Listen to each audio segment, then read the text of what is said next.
Hello friends, स्वागत है आपका एक नई क्लास में। यह आपकी जो है कंपनी ला का जो आपका प्रीवियस ईयर पेपर चल रहा था उसी का यह पार्ट थर्ड है। और इस पार्ट थर्ड में हम आपका जो है पूरा जो आपका पेपर जो है कंप्लीट को करवा देंगे। ठीक है, तो हम देखते हैं, ज़्यादा कुछ हम जो है आपके पास टाइम बचा नहीं है, तो ज़्यादा बातें ना करते हुए हम अपने मेन टॉपिक पे आते हैं। आपका जो मेन क्वेश्चन है हम उसको करवाते हैं। और आपको पता है कि अगर जो आप पढ़ेंगे नहीं तो आपके नंबर कम आएंगे, इसमें तो कोई दो राय नहीं है। ठीक है, तो आप लोग अपना जो है जिम्मेदारी समझ के जो है अपना पढ़ाई करो। और अपनी आज अगर जो पढ़ाई करेंगे तो कल के जो है आपके नंबर ही जो है अच्छे बनेंगे। ठीक है, और बहुत से ऐसे एग्जाम होते हैं जहाँ पे आपको जो है नंबर दिखाने जो है आवश्यक होते हैं। ठीक है, तो उस एग्जाम के लिए जो है आपके लिए जो है काफ़ी ज़्यादा इंपॉर्टेंट रहेगा। अगर जो आप आज पढ़ाई करते हैं तो कल को आपको नंबर मिलेंगे।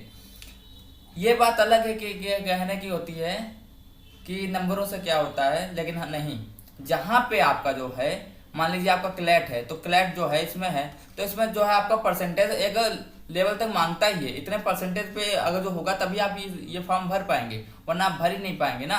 तो वहाँ पे उस जैसे एग्जाम के लिए आपको जो है इम्पॉर्टेंट हो जाता है आपका नंबर होना। ठीक है, ज्ञान आपके पास है मानते हैं, लेकिन नंबर भी चाहिए। तो नंबर होने के लिए आपको क्या होगा, आपको जो है पढ़ना ही पड़ेगा। ठीक है, आपका क्वेश्चन है कि कंपनी अधिनियम की किस धारा में अनिलंबित कार्रवाई का स्टे होने का नियम है जब समापन का आदेश पारित हो।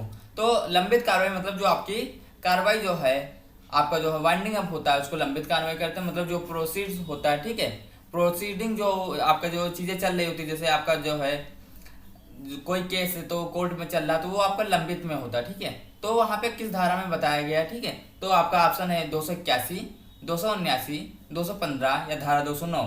तो यहाँ पे करेक्ट आंसर आपका क्या हो जाएगा, 279 हो जाएगा। और कंपनी लॉ है तो कंपनी लॉ में एक चीज आप जानते हैं, यहाँ से धारा जो है काफी ज्यादा यहाँ पे धारा है, लगभग की जो है 400 से ज्यादा आपकी धारा है। तो आप सभी धारा याद नहीं कर सकते, लेकिन जो है इंपॉर्टेंट आपको धारा याद ही करना पड़ेगा। ठीक है, तो नहीं तो आपका पेपर छूटने के चांसेस आपका जो है 90% होगा, क्योंकि यहाँ पे धारा अच्छी खासी पूछी जाएंगी। अगला आपका क्वेश्चन है, उत्पीड़न के बाद में जो बाद नहीं यहाँ पे वाद होगा, उत्पीड़न के बाद में ट्रिब्यूनल के समक्ष उपचार है तो किस प्रावधान में प्रार्थना पत्र को स्वीकार किया गया है, प्रस्तुत कर होता है। तो आपके ऑप्शन है धारा 397, धारा 398, धारा 241 या फिर धारा 242। तो यहाँ पे करेक्ट आंसर आपको क्या हो जाएगा, आपका धारा 241 हो जाएगा। अगला आपका क्वेश्चन, ट्रिब्यूनल के समक्ष उत्पीड़न के वाद में उपचार है तो कौन प्रार्थना पत्र प्रस्तुत करता है।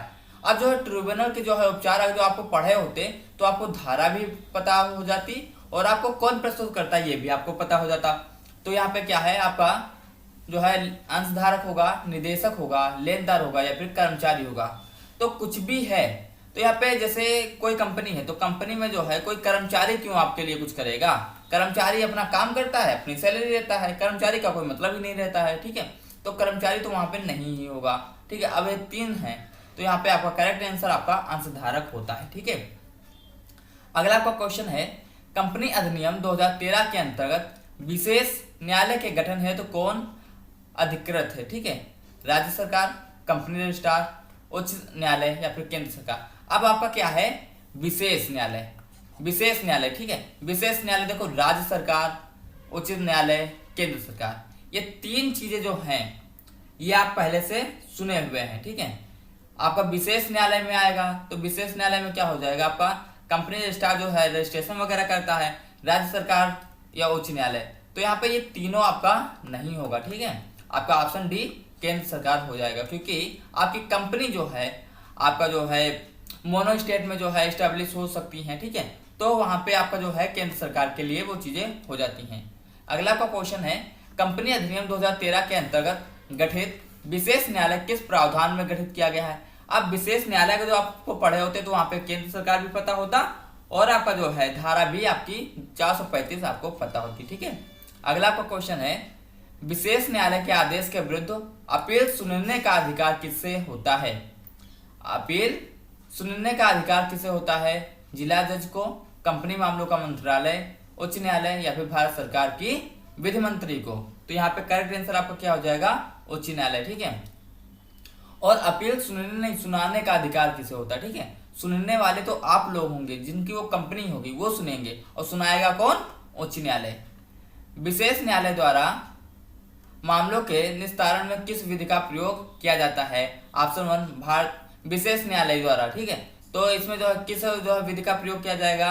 आईपीसी का, कॉन्ट्रैक्ट लॉ का, अपकृत्य मतलब जो है टॉर्ट्स का, या फिर आपका सीपीसी का। ठीक है, तो यहाँ पे करेक्ट आपका जो क्वेश्चन हो जाएगा वो आपका करेक्ट आंसर ये हो जाएगा आपका दंड प्रक्रिया संहिता।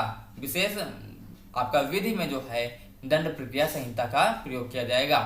धारा 12 कंपनी अधिनियम के किस विशेष को जो है विषय से संबंधित है, किस विशेष जो है आपके टॉपिक से संबंधित है? तो वहां पे आपका क्या है? कंपनी का पंजीकृत कार्यालय, अंश पूंजी, समापन, या फिर कंपनी का सरकारी कंपनी। तो यहाँ पे आपका करेक्ट आंसर क्या हो जाएगा? आपका ऑप्शन नंबर 1 कंपनी का पंजीकृत कार्यालय हो जाएगा। ठीक है, आप लोग जानते हैं पहले कंपनी बनाएंगे, उसको चलाएंगे, ठीक है, फिर क्या करेंगे? उसको समाप्त करेंगे। तो ये चीजें जो होती हैं, तो समापन वाली तो आपको बाद में आएगा ना, तो समापन वाली धाराएं जो आपकी आएंगी वो थोड़ा लेट में आएंगी। ठीक है, पहले इन चीजों का निस्तारण होगा, फिर आपका जो समापन वाली चीजें आती हैं। कंपनी के अंतर नियम पर किसके हस्ताक्षर होते हैं? अंतर नियम एसोसिएशन आपका जो है आर्टिकल एसोसिएशन होता है, उस पर किसके जो है हस्ताक्षर होते हैं? सभी प्रस्तावित निदेशक के, रजिस्ट्रार के, मेमोरेंडम के, आपके इनमें से कोई नहीं। तो यहाँ पे करेक्ट आंसर आपका मेमोरेंडम हो जाएगा। ठीक है, अगला आपको क्वेश्चन, कंपनी की संपत्ति किसमें निहित होती है? कंपनी में, अंशधारक में, सदस्य में, या फिर आपका प्रमोटर्स में? तो यहाँ पे करेक्ट आंसर आपका क्या हो जाएगा? आपका कंपनी में हो जाएगा। कंपनी की संपत्ति आपकी कंपनी में निहित होती है। कंपनी के जो है वह नियम के किस खंड को नहीं बदला जा सकता? ठीक है, तो यहाँ पे आपका जो करेक्ट आंसर क्या हो जाएगा? नाम, उद्देश्य, पंजीकृत कार्यालय का स्थान, या फिर दायित्व। पंजीकृत कार्यालय का जो है स्थान जो होता है उसको आप जो है कभी भी चेंज करवा सकते हैं। ठीक है, मान लीजिए आज आपकी कंपनी जो गुजरात में है और कल को आप मध्य प्रदेश में करना चाहें तब भी हो सकता है। आपका नाम भी चेंज हो जाता है, लेकिन उसके दायित्व को नहीं चेंज करते हैं। ठीक है, वही नियम जो है इसको जो है आप लोग देख लीजिए, और अगर जो हिंदी नहीं समझ में आती तो आप यहाँ से इंग्लिश भी पढ़ लीजिए, क्योंकि इस टाइप के क्वेश्चन आएंगे। अगर जो आपको हिंदी नहीं समझ में आए तो इंग्लिश आपको पता होनी चाहिए उसकी। ठीक है, अगला क्वेश्चन है, इनमें से कौन सी कंपनी कंपनी अधिनियम के अंतर्गत पंजीकृत होती है? कौन सी कंपनी आपका पंजीकृत होती है? तो ऑप्शन यहाँ पे डी, उपरोक्त सभी कंपनी आपका जो है पंजीकृत होंगी। ठीक है, किसके? कंपनी अधिनियम के तहत। अगला आपका क्वेश्चन है, सरकारी कंपनी की सहायक कंपनी भी समझी जाएगी? सरकारी company, private company, public company, या फिर उपरोक्त में सभी? तो यहाँ पे जो है ऑप्शन नंबर आपका 1 सहायक कंपनी की सहायक कंपनी जो होती है उसे भी सरकारी कंपनी समझा जाएगा। जैसे मान लीजिए ए है, ये आपकी गवर्नमेंटेड कंपनी है, सरकारी कंपनी है। ठीक है, और एक बी है, ये इसकी जो है सहायक कंपनी है। ठीक है, इसकी जो है हेल्प करती है, तो ये भी कंपनी आपकी सहायक कंपनी समझी जाएगी। ये सहायक कंपनी है और इसको भी जो है सरकारी कंपनी समझी जाएगी। ठीक है, अगला क्वेश्चन है, इनमें से कौन कंपनी किस देश में भारत के बाहर पंजीकृत होती है?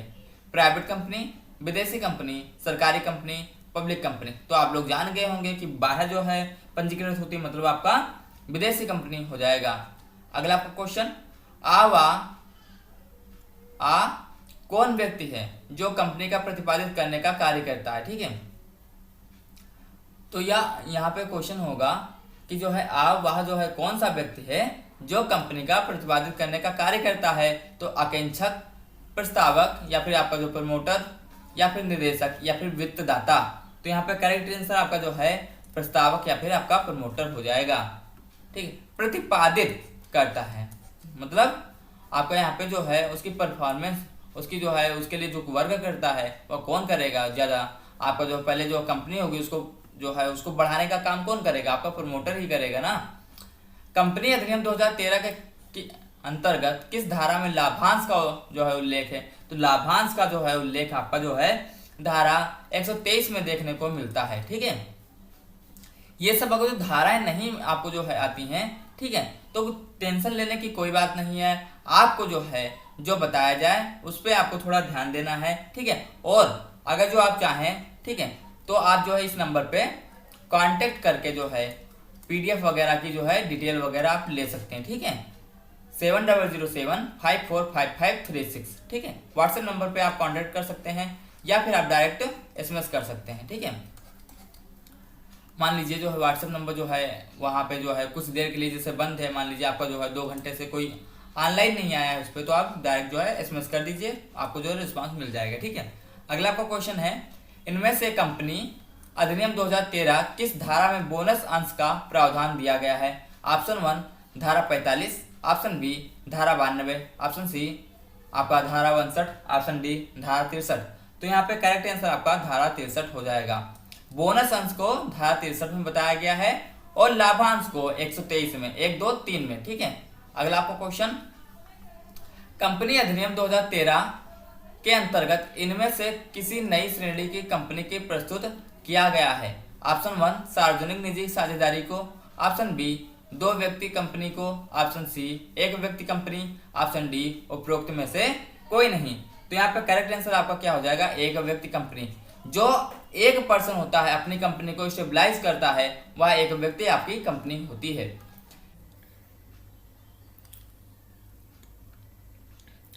अब हम आपसे बात करने वाले हैं कि जैसे आपका एग्जाम तो एमसीक्यू हो रहा है, कि आप लोग जानते हैं आपका एग्जाम एमसीक्यू होगा। तो एमसीक्यू होगा तो एमसीक्यू आपको जो है एग्जाम करने के लिए आपको पास 2 थिंकिंग होनी चाहिए। नंबर 1 पे आपके जो है एमसीक्यू की जो है प्रैक्टिस होनी चाहिए। अगर जो एमसीक्यू प्रैक्टिस है तब भी आप क्वेश्चन अच्छे से कर पाएंगे। और नंबर 2 पे आपके पास थ्योरी वाला जो है, मतलब जितना आपका सिलेबस है उतना भी आपको अच्छे से पता होना चाहिए, जो इम्पोर्टेंट आपका सिलेबस है। ठीक है, तो दोनों चीज़ें हैं। अगर जो आप जो है इसको लेके चलते हैं या फिर इसको लेके चलते हैं तो आप अच्छे नंबर गेन नहीं कर पाएंगे। अच्छे नंबर गेन करने के लिए आपको क्या चाहिए? पहले आपको जो है थ्योरी चाहिए, थोड़ा पढ़ना। ठीक है, फिर उसके बाद आपको एमसीक्यू करना चाहिए। अब जो है मुद्दा ये आता है कि आप दोनों को ये पढ़ेंगे कैसे, आप कैसे इसको जो है दोनों को तैयार कर सकते हैं। तो उसके लिए जो हम आपको जो है एक ऑप्शन देते हैं, आप यहाँ से चीज़ें कर सकते हैं। जैसे अभी आप जो साइड में देख रहे होंगे आपकी पीडीएफ चल रही है, ये पीडीएफ जो है हम लोग प्रोवाइड करवाते हैं। ठीक है, जिसकी डिटेल आपको जो है व्हाट्सएप के माध्यम से मिल जाएगी। व्हाट्सएप ये नंबर है आपका, आप व्हाट्सएप कर सकते हैं, यहाँ से आप पीडीएफ ले सकते हैं इसकी डिटेल। अब इस पीडीएफ में है क्या, ये आप देखिए पीडीएफ में क्या है, इसको आप देखिए। देखिए पीडीएफ में आपके जो है 2700 लगभग के आपके जो है क्वेश्चन है। 2700 लगभग मतलब आपका एमसीक्यू इसमें भी क्वेश्चन होगा प्लस 1 लाइनर क्वेश्चन है। ठीक है, एमसीक्यू प्लस 1 लाइनर क्वेश्चन है। कम से कम आपका जो है 2200 क्वेश्चन जो है 2000 से 2100 से 2200 आपका क्वेश्चन एमसीक्यू क्वेश्चन होगा। ठीक है, और 500 आपका लगभग का 1 लाइनर है। ठीक है, 1 लाइनर मतलब आप समझते हैं जैसे आपकी धारा है, पूछा गया धारा 15 क्या है। ठीक है, तो धारा 15 ये हम क्वेश्चन में 1 लाइनर में डाले हैं, 1 लाइनर में ये क्वेश्चन डाले हैं। तो आपका यहाँ पे जब 2700 क्वेश्चन होगा तो आपका यहाँ से जो प्रैक्टिस हो जाएगी, बहुत अच्छे से आपकी प्रैक्टिस हो जाएगी। ठीक है, अब एक मुद्दा आता है कि हम ये चीज़ें जो है वहाँ पर जाके ही क्यों जो है इसका डिटेल लें, क्यों इसको जो हम चीज़ें आगे जो है लें। ठीक है, तो उसको हम बताते हैं आपको जो है पीडीएफ क्यों लेना चाहिए और क्यों जो है इसको नहीं लेना चाहिए। तो लेने के एक कारण आपका ये है कि देखिए लेने का कारण अगर जो बात की जाए तो वहाँ पे एक कारण ये है, सिंपल सा चीज़। आप जो है लास्ट ईयर का जो एग्ज़ाम हुआ था आपका जो 2nd सेम का, उसमें जिन बच्चों ने पीडीएफ लिया था तो उनका जो है जैसे आपका 100 क्वेश्चन आते हैं, 100 में आपको 75 क्वेश्चन करने होते हैं। ठीक है, तो पेपर में आपका जो एग्ज़ाम पेपर हुआ था उसमें जैसे आपका कॉन्स्टिट्यूशनल का पेपर था तो उसमें आपको जो 55 क्वेश्चन जो है पीडीएफ से थे। कहाँ से? पीडीएफ से। आपका कॉन्ट्रैक्ट का पेपर था, कॉन्ट्रैक्ट में आपके जो है 52 क्वेश्चन जो है पीडीएफ से थे। ठीक है, आपका जो है ये आपका कॉन्ट्रैक्ट का मुस्लिम लॉ पेपर था, मुस्लिम लॉ का पेपर आपका जो है 57 क्वेश्चन आपके पीडीएफ से थे। ठीक है, और आपका ये जो एथिक्स का पेपर है, एथिक्स पेपर में भी आपका जो है 48 पेपर जो क्वेश्चन आपके हैं वो पीडीएफ से थे। और आपका जो इंटरनेशनल लॉ का पेपर है, इंटरनेशनल लॉ का पेपर जो कि जो है सब लोग इतना टफ मानते थे, फिर भी हमारे पीडीएफ से जो है क्या हुआ 25 क्वेश्चन आए थे। और 25 क्वेश्चन समझ रहे हैं ना, ये पास कराने के लिए काफ़ी होता है। 25 इंटू 1.33 अगर जो आप करते हैं ना तो ये आपका पास कराने के लिए आपका जो है ये क्वेश्चन आपका काफ़ी हो जाता है। ठीक है, तो इसके लिए जो क्या हुआ, आप यहाँ से चीज़ें कर सकते हैं 133/4, ठीक है। तो 4 3 12 और 1 और 4 3 12, आपका लगभग का जो है 33-34 नंबर यहाँ से जो है पीडीएफ से बन सकता था, और 1-2 क्वेश्चन तो आप ऐसे ही कर ही सकते थे, ठीक है। तो यहाँ से आप जो है इतना अच्छा इंपॉर्टेंट आपका जो है सेकंड सेम में रिस्पांस मिला है। जिन बच्चों ने जो है इसको जो है देखा था, लिया था, उनको पता है कि पीडीएफ कितनी इंपॉर्टेंट है। तो आप चाहें तो यहाँ से पीडीएफ जो है डिटेल ले सकते हैं 7007545536, ठीक है। इस पर आप व्हाट्सएप कर दीजिए, अब यहाँ से आपको पीडीएफ की डिटेल मिल जाएगी, ठीक है। अब हम देखते हैं अगला आपका पॉइंट। अगला आपका क्वेश्चन है कि कंपनी अधिनियम 2013 में सीपीआर का क्या पूरा नाम है। Option 1 current redemption reserve, cash reserve ratio, capital redemption reserve, या फिर उपरोक्त में से कोई नहीं। तो करेक्ट आंसर आपका यहाँ पे क्या हो जाएगा, कैपिटल रिडम्डेशन रिजर्व हो जाएगा, ठीक है। अगला आपका क्वेश्चन, प्राइवेट कंपनी में निदेशक की आयु सीमा कितनी होती है। आयु सीमा की बात की जाए तो यहाँ पे आपका 65 वर्ष, 70 वर्ष, 75 वर्ष, कोई सीमा नहीं। तो यहाँ पे करेक्ट आंसर आपका कोई सीमा नहीं।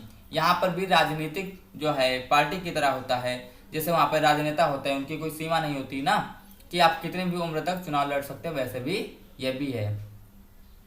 अगला आपका क्वेश्चन है, कंपनी की प्रकृति क्या होती है, आपका उसका नेचर क्या होता है। विधिक व्यक्ति, आपका हार्ड मांस का व्यक्ति, नैसर्गिक व्यक्ति, या फिर उपरोक्त में से कोई नहीं। तो करेक्ट आंसर आपका जो है विधिक व्यक्ति हो जाएगा। और विधिक व्यक्ति को किस में बताया गया है, आपका संपत्ति अंतरण अधिनियम में धारा 5 में बताया गया है, ठीक है। अगला आपको क्वेश्चन, कंपनी की सील की अवधि क्या है, 10 वर्ष।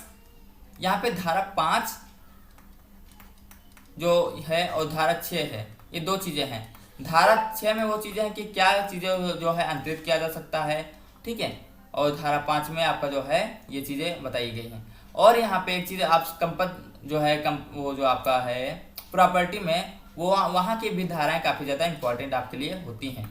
अगला आपका क्वेश्चन है, कंपनी की सील की अवधि क्या है, 10 वर्ष, 20 वर्ष, 30 वर्ष, या फिर सदैव के लिए। तो करेक्ट आंसर यहाँ पे आपका सदैव के लिए हो जाएगा।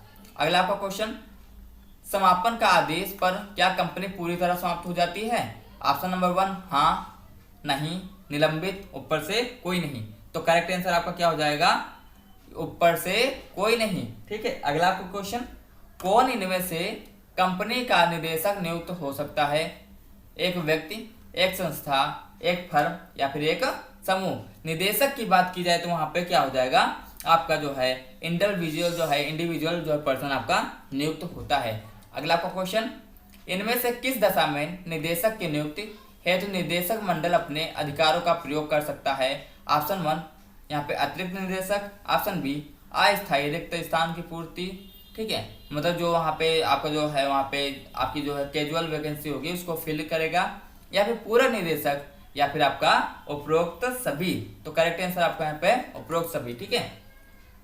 तो आपका जो है कंपनी लॉ का प्रीवियस ईयर का पेपर जो आपका कंप्लीट होता है, मैं आशा करता हूँ आपको ये चीजें समझ में आई होंगी, ठीक है। और इसके आगे भी हम आपको कंपनी लॉ में क्वेश्चन करवाएंगे और धाराएं भी करवाएंगे, आप लोग टेंशन लेने की कोई जरूरत नहीं, ठीक है। सब अच्छे से करवाएंगे, ठीक है। लेकिन अच्छे से अपनी पढ़ाई करते रहिए, और इस वीडियो को आपके जो है जानने में जितने ग्रुप हैं कॉलेज के, सब में शेयर करना, ठीक है। हम आपके लिए जो है काम कर रहे हैं, तो प्लीज आप भी थोड़ा मेरे लिए काम कर सकते हैं, थोड़ा आप भी जो है मेरी वीडियो को रीच करवा सकते हैं, ठीक है।